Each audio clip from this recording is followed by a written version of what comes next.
Hi, everybody. Thanks for watching this. I wanted to tell you this is a little time sensitive. Greetings, dear ones. I'm Kryon of Magnetic Service. It's a sweet place, this.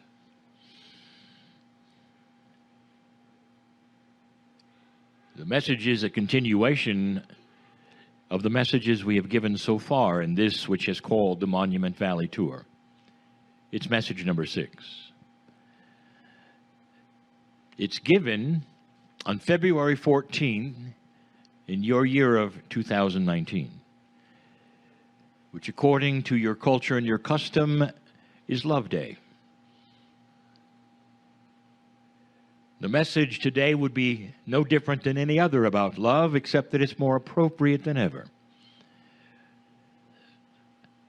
So again, dear ones, please allow me, with the blessing of the ancestors in this place, to one more time, for the ears perhaps of those who have not heard it, to reveal some things that we've revealed before, perhaps a little differently, that talks about the majesty of the creative source. Almost every human on the planet, no matter what belief system, knows about the creative source. And as the belief would go, the entire universe was created by one source. Infinitely small you are compared to the universe, and yet infinitely large is the creative source. And if you wanted to put a personality on that source, as often you do as humans, the source is love. Pure love. Nothing but love. As pure as light can be, it is with no darkness at all. Beautiful, benevolent, compassionate love. And we've said it before, as much love as you can imagine for your friends, your pets, your child. It's 1,000 times what that is. And it's focused, dear ones, on the living portions of the creative source, which is you. Dear ones, there's other life in this galaxy, and it's focused on that as well. The creative source is the source of everything. And there's love imbued in that purity in everything. And the reason I start with this yet again,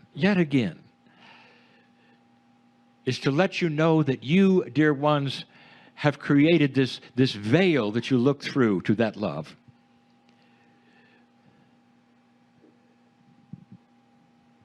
And on this side of the veil, this being where we are right now, this human side, you have duality. And in the duality, there is positive, there is negative, there's light, there's dark, there's all kinds of things which are created by what you call human nature. And it's actually appropriate, fair, and correct, because this gives you the free choice. Because you can see the things that are yin and yang, positive and negative, and you make the choice. But let me tell you something. On the other side of the veil, that creative source, which is so big you can't imagine it, there is no duality there. And there would be those who would say, of course there's no duality there, and they would nod their head. And yes, but really, truly, do you understand this? There's only duality here. And yet, there are so many who will then take the duality that is here in this small little earth, where you struggle with a low percentage of light. And you struggle with your duality, and you struggle to improve constantly with free choice.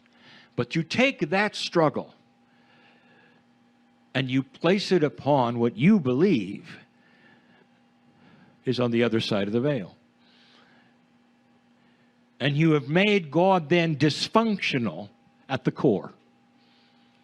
You've taken this love, pure source, and you've said, well, we are humans. All we know is human nature. Therefore, everything has to be like us. And then there is an angry God, and one who does not get pleased all the time, and one who would actually torture children. And this is the belief system about that beautiful creative source. And again, I will tell you, you've taken yourselves and pasted it on that which is sacred. Let's speak about where that leads and what happens. Because the next step is the creation then of sin. And if you would then ask those who believe in the sin, what is it? Define sin. It's that which displeases God. Anything that displeases God then is sin. And then if there is sin, there must be forgiveness. Let me tell you something, dear ones. Pure love, at the absolutely purest of love, is unable to be displeased. God does not have a human brain that has pleasure and not pleasure, or judgment or not judgment. Pure love is pure love. It doesn't even enter. It cannot.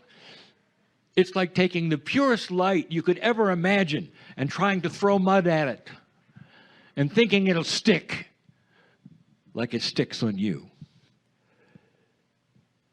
And yet there are billions on the planet that have put mud on God. Forgiveness, dear ones, in a spiritual world is almost an industry. I want you to think for a moment. If you took children and wanted to make a test of their free will, and you put them in a dark place where they could barely see, and then they run into walls and they run into each other, and every time they run into a wall or run into each other, you dock them and call it sin, and you punish them. You take them out, punish them, put them back. Because they ran into a wall because they couldn't see well. That's exactly what you have said God does to you. Not all of you, but billions of you. And this, dear ones, will be part of the shift, a spiritual awakening of logic. God is not human. God would not do that. And yet sin has created forgiveness, an industry. If you don't think it's an industry, even within the spiritual, just look at your history. We sat in a place you would call Italy, and we spoke of a man you would call Francis, in a place you would call Assisi. And the most sacred of leaders at that point in time was the Pope in Italy. And that Pope at that moment was selling forgiveness of sin. Inappropriate to the max, you might say. And Francis saw it because Francis was pure and he was filled with the love of the creative source. He wasn't filled with the pompousness of the Pope. The story of Francis is quite amazing. For today he's Saint Francis, and yet he never was a priest. But he was attractive. Like any other master of this planet who is pure, he was attractive because of his purity and his love. And even the priests of the church were attracted to him because of what he believed and said, how he acted, what he did in his life, what he showed people he could be. That was Francis. We've told you before that he bribed the Pope. For he needed money for his enclave. He needed money for his animals. He needed money for his hospital. And so he told the Pope something, because the Pope met with him. He had to, because he was pulling away priests. He was becoming dangerous in his purity. And he said to the Pope, if you'll give me the money for these things, I will then stop being that attractive, because you will then stop selling forgiveness of sin. And that was the agreement. And in the church in Francis of Assisi, there's even a painting that portrays it, although the people who would then guide you through that church won't then identify that painting of that way. In fact, that painting shows Francis of Assisi and the Pope meeting with a scroll of demands from Francis to the Pope. A list, you might say, an agreement, you might say. So the Pope would stop selling sin forgiveness. The guides will tell you it's a list of Francis' sins. I'm going to tell you it's in a contract. The change who the Pope was, changed the church, and made it more pure. That's the kind of an industry forgiveness has become to some. In some ways, it becomes an industry of fear. If you don't have that kind of forgiveness from a God who's going to judge you from that pure love thing, then there's the fear of what might happen to your soul. And these things, dear ones, are not from God. They cannot be from the pure source of light and love, which is not a consciousness of a human. It has come from humans to humans, humanity, systems. The most inappropriate thing that is here today on this planet is fearing the source of light, when all that source wants to do is love you. Love is the message of the day. Earlier today, dear ones, you had a forgiveness exercise, but it had nothing to do with a spiritual forgiveness. It had to do with human to human. And that is the forgiveness I want to speak of. I want to talk about what it means, and perhaps in a way you haven't heard before. I want you to right now relax in the arms of God, whatever that word means to you, just for a moment, and see that precious pure light as I tell you this story. The story is, again, a logic story. More than that, it defines the attributes of your brain. So you'll understand what you're doing when you start to forgive. Coming right from the light, right now, I want to show you this. When each of you were a child, there came a time when you had that moment where you would burn your hand or your arm or your leg with something hot. It happens to every child, because as much as their parents will warn them against heat, there comes a time when you test it. And at that moment when you burn your hand or your finger, as a child, dear ones, even before you can speak, that episode will etch itself into the neurons of your brain, in the synapse of the place and the bundles where memories are kept. The burning of the hand is there all your life. Now, the reason I tell you this, in a moment you'll find out, it's permanent. It would be nice if you could undo it, if you could delete it, but you can't. Your brain is not like the current day computer. There's no delete key. It stays there. It stays there. Now, in the case of burning your hand, it's survival. It stays there because it needs to stay there, so you won't forget it. But that's the way of the brain. But it also happens with something else. Dear ones, it happens with betrayal. It happens with unkindness. It happens with the trauma of experience. It happens with abusive parents to children. All of that etched upon the brain.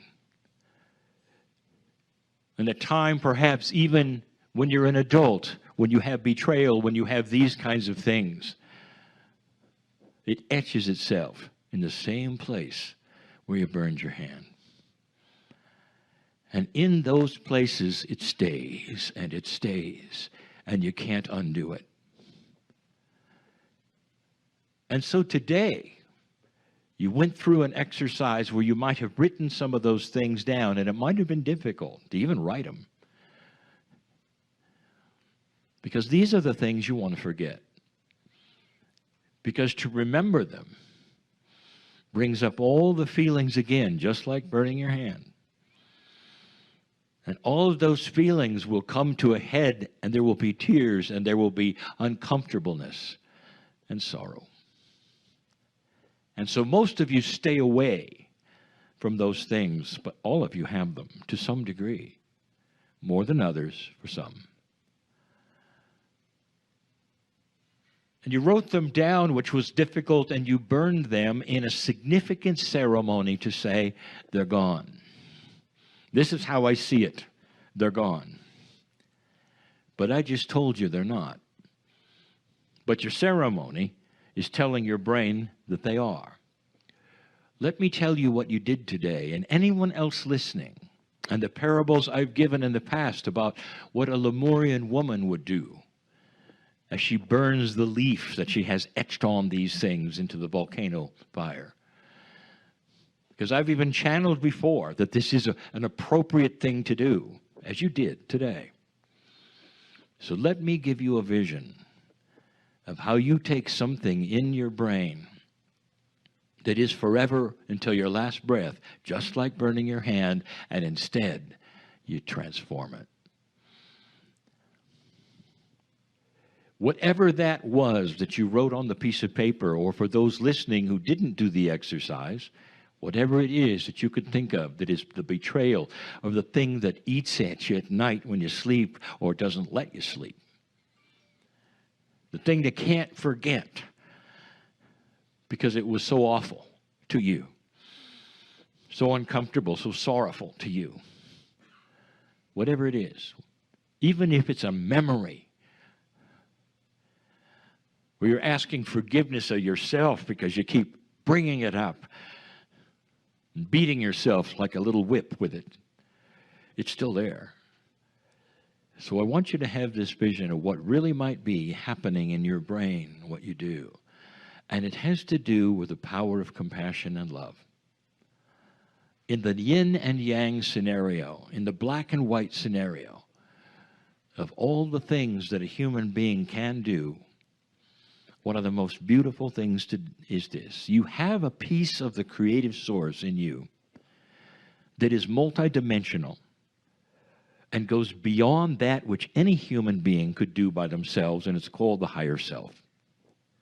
That higher self, think of this, it's your soul that has one foot on the other side of the veil and one foot here, metaphorically, as it would stand there. It is the conduit, the bridge, the one that you're always trying to get to. But let me tell you, here's where you can use it. Because that higher self is also like a direct contact, conduit, wire, whatever, to the purest light and love you can imagine. And so let's see if you can vision this because of what you did today with the fire, and you have that pure, bright light like a searing fire, except it's not a destructive fire. It's an encompassing connection that circles the memory with compassion. There it is in your brain, and I want you to see, coming from the other side of the veil, a shell. You can't delete it biologically, but here comes that beautiful shell of compassion that is so beautiful and so loving, and it encircles that memory, that thing that you want to have go away, that you say, I want to forgive that person or those people or myself, whatever that's the encompassing shell of multidimensional light that encompasses and forgives. And it goes right around that memory in your brain. so that every single time you go back to that, it's covered with forgiveness, compassion, and love, and you can never get to that hurtful place again. So complete would it be that you could even go in there with a set of tools, and you can't get to it. So what you've done is, instead of eliminating it, you've transmuted it, covered it with love. This has to make sense to you. The vision is more accurate than you know. It has to do with complex consciousness, dear ones. And so we've simplified it so that it can be visualized and acted upon and understood. There are those who will tell you that those things that you wrote on the paper are forever. And I'm here to say they're right. But how you treat them and how they work with your consciousness from now on in your life is not forever and can be transmuted. Psychologists have worked on this for decades. And here it is yet again, in a way I'm presenting. And I'm telling you this, it's permanent. In a linear world, there are so many things that you do over and over and over and over because more is better. In a multidimensional world, once you throw the switch, it's forever. That's much different. There'll be those who tell you how many times you have to count the beads in order for certain things to happen, or how many times you have to say a phrase before God will hear you. I'm telling you this. God knows you so well that if you simply look into the eyes of the Creator, it's gone. One time. That's how powerful you are with yourself. So I want you one more time to envision that burning piece of paper today that you had. And see not only the paper smoldering and going away, but suddenly the connection to the other side of the veil coming in and covering those things, whether it was you who had to forgive yourself or you're forgiving somebody else. Doesn't matter. Whatever memory.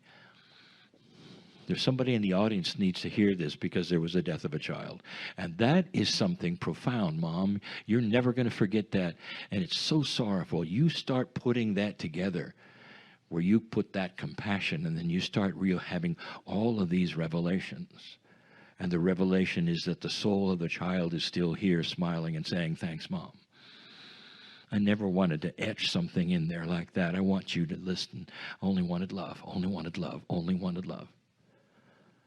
The person you're forgiving on the planet, they may or may not still be alive. It's the best they could do in that yin and yang world. It's the best they had.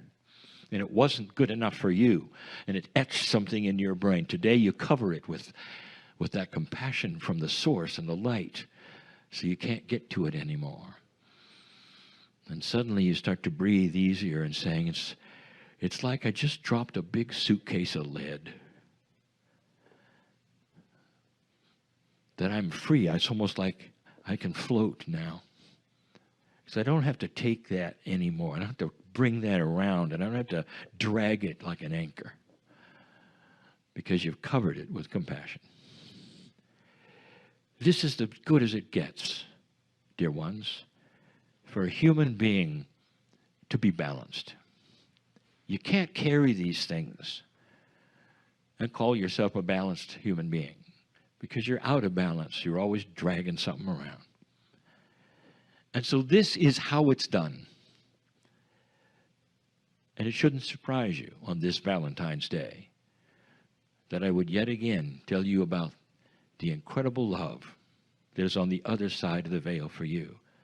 Not anger, not fear. God does not think like a human being.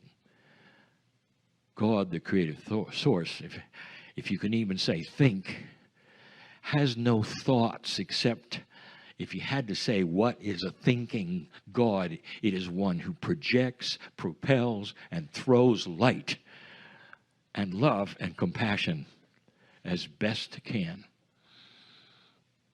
to you through a dark and dim place that you are slowly creating light within. And that is why we are so excited about the shift. Because there'll come a time when that dimness will go away. And the veil starts to become thinner. Mark my word, there'll be a day when you look back sometime in human history and you will see all the things that I have mentioned about the projection of the human onto God as a children's story. And you'll know the truth. God is love. And so it is.